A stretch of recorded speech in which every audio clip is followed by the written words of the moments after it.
আপনি চাচ্ছেন কোনো একটা লেখাকে হাইলাইট করতে, আমরা যেমন বল পেন দিয়ে হাইলাইট করে ব্যাকগ্রাউন্ডের কালারটা হলুদ করে দেই।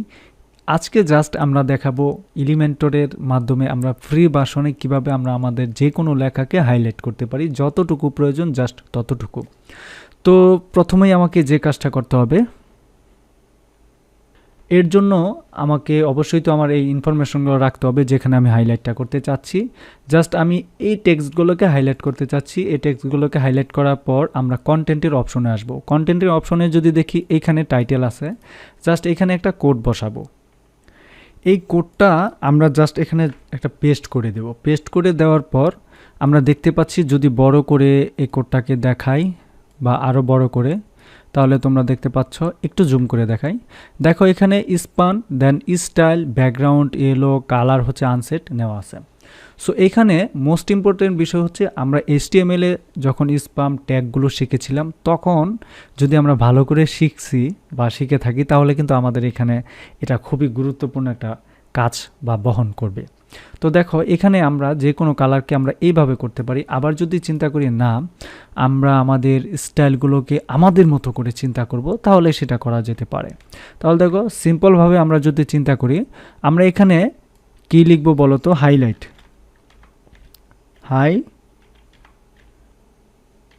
হাইলাইট আমরা হাইলাইট লিখেছি। এখন আমরা চাচ্ছি হাইলাইটটা এইভাবে থাকুক, হাইলাইটের পরে অন্য কোনো লেখা দিব যেটা হচ্ছে টেক্সট, এই লেখাটা আলাদা দিব। ডান হয়ে গেল না? আচ্ছা, তো এইভাবে কিন্তু হইল। এখন যদি আমরা চাই এই যে এইখানে যেটাকে আমরা সহজ ভাষায় বলি, আমাদের টেক্সট এডিটরে আসার পর আমরা টেক্সট এডিটরে কিছু একটা করতে চাই, তো এর জন্য আমাদের কি করতে হবে? সেমভাবে কন্টেন্টে আসবো। কন্টেন্টে আসার পর আমরা কিন্তু কোনো সিএসএসে বা অ্যাডভান্সে যাচ্ছি না। মনে রাখতে হবে আমরা কন্টেন্টের ভিতরেই কাজগুলো করতেছি। এখন কন্টেন্টের ভিতরে আসার পর PSP is a server scripting language, এতটুকু লেখাকে আমি যদি হাইলাইট করি, তাহলে কি করব? এতটুকু লেখার ভিতরে আমি কি করব, তাই না? আচ্ছা, তো এতটুকু লেখাকে আমি করার আগে অবশ্যই আমার সেই কোডটাকে আমরা নিয়ে আসবো। স্পান যে কোডটা, এটাকে আমি স্পান দিলাম। দেওয়ার পরে কি দিব? এখানে দিব ব্যাকগ্রাউন্ড, বা ওই কোডটা আমি কপি করে আনতে পারি, যে কোডটা এখানে জাস্ট করেছিলাম। এতটুকু কোড আমরা কপি করে আনি, প্রথমের অংশটুকু। তোমরা একটু খেয়াল করলে দেখবা, প্রথমের অংশটুকু আমরা জাস্ট একটু কপি করে নিয়ে আসি। এই যে এতটুকু অংশ কপি করে নিয়ে আসি। কপি করার পর তারপর স্পেন দিব আমরা। শেষের অংশ হচ্ছে স্ক্রিপ্টিং ল্যাঙ্গুয়েজ স্পেন, এটাতে যদি দেই স্পেন, দেখবা এখানে হাইলাইটটা হয় নাই। এর কারণটা বলো তো? এখানে অ্যাকচুয়ালি ব্যাকগ্রাউন্ডের যে ইনফরমেশনগুলো চেঞ্জ করি, এই হাইলাইটটা এখানে হবে না। তাহলে কোথায় হবে বলো তো? ওকে, ডান। আমরা দেখাচ্ছি এই জায়গাটাতে পরিবর্তন করে আমরা যাব কোথায়? সিম্পলভাবে আমরা দেখো এখানে ভিজুয়াল, এটা ভিজুয়াল সিলেক্টেড আছে। আমরা ভিজুয়াল থেকে টেক্সটে যাব। টেক্সটে গেলে দেখো আমাদের লেখাগুলো সেম এইভাবে আছে। এটাকে অ্যাজ এ কোড এডিটর হিসেবে দেখা যাচ্ছে। এখন আমরা সেই লেখাটা এখানে দিব। দেখো পুরো লাইনটা চলে আসছে। দেন আমরা যেখানে শেষ করতে চাই সেখানে এসে তোমার স্পানটা বা শেষ করে দিব। ডান, শেষ করে দিলাম। এখন সবচেয়ে বড় কথা হচ্ছে, দেখো তো স্পান যে করলাম সবগুলো লেখা কিন্তু হিজিবিজি হয়ে গেছে। তো এটা অ্যাকচুয়ালি কেন হয়েছে আমি বলি। এটা হচ্ছে তোমার এই যে লেখার যে তোমার হাইলাইটটা, এটার জন্য, দেখছো? এটার জন্য অ্যাকচুয়ালি, এর বাইরে আর কিছুই না, ডন্টরি এতটুকুর জন্য। এখন দেখো আমরা কিন্তু এটা করে ফেলেছি।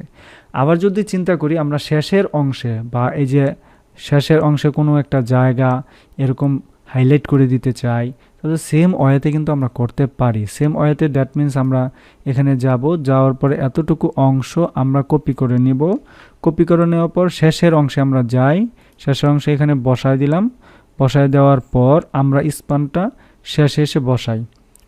অ্যাজ লাইক এটা কোথায় বসাইতে পারি? এইখানে আমরা এখানে স্পানটা দেই, স্পানটা দিলাম। দেখো এখানে কিন্তু হয়ে গেল একটা লাইন। সো এইভাবে কিন্তু একটা লাইন আমরা এখানে স্পান করতে পারি আমরা আমাদের মতো করে। আমরা দেখতে পাচ্ছি এখান থেকে কতটুকু আসছে, জাস্ট এতটুকু, তাই না?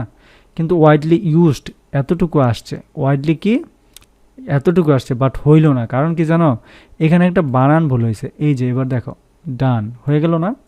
এখন তুমি বলতে পারো ভাই পিছনে কি ব্যাকগ্রাউন্ডে এই হলুদ কালারই থাকবে, না তুমি ব্যাকগ্রাউন্ডের কালারটা চেঞ্জ করে দিতে পারো। লাইক আমি যদি দেখাই এখানে কালার আছে কি ইয়েলো, তুমি যদি ব্যাকগ্রাউন্ডে রেড দাও, ডন্ট ওয়ারি, এই যে রেড হয়ে গেল, কোনো ব্যাপার না। উপরের অংশটাতে যদি তুমি এখানে ব্যাকগ্রাউন্ডের কালারটা রেড দাও, সেটাও করা সম্ভব, এখানে অসম্ভবের কিছুই নাই। এটা গেলো এতটুকু অংশ, রাইট? আচ্ছা, তো আমরা এখানে করলাম। এখন যদি আমরা একটু এইখানে করি, এটাকে হচ্ছে ইমেজ বক্স। তো ইমেজ বক্সে আমরা কিভাবে করব? সেম পদ্ধতিতে ইমেজ বক্সে এসে সেম পদ্ধতিতে এই লেখাটা আমরা দিব। দেওয়ার পরে সবার শেষে আমরা এখানে যদি দেই স্পান, শেষ করলাম, ডান হয়ে গেল না? এভাবে আমরা প্রত্যেকটা সেক্টরে এই কাজগুলো করতে পারবো। এখন যদি সবার নিচে এসে আমরা এটা দেই, সবার নিচে দিলাম, দেখো দেওয়ার পরে আর কোনো কিছু নাই, করার দরকার নাই। আমরা এখানে এসে স্পানটাকে শেষ করে দিলাম, ডান হয়ে গেল। সো এইভাবে কিন্তু আমরা এলিমেন্টরের ফ্রি ভার্সনে আমরা যে কোনো লেখাকে হাইলাইট করতে পারি যে কোনো কালারের মাধ্যমে। আশা করছি তোমরা খুব ভালোভাবে বুঝতে পেরেছো। Thank you so much.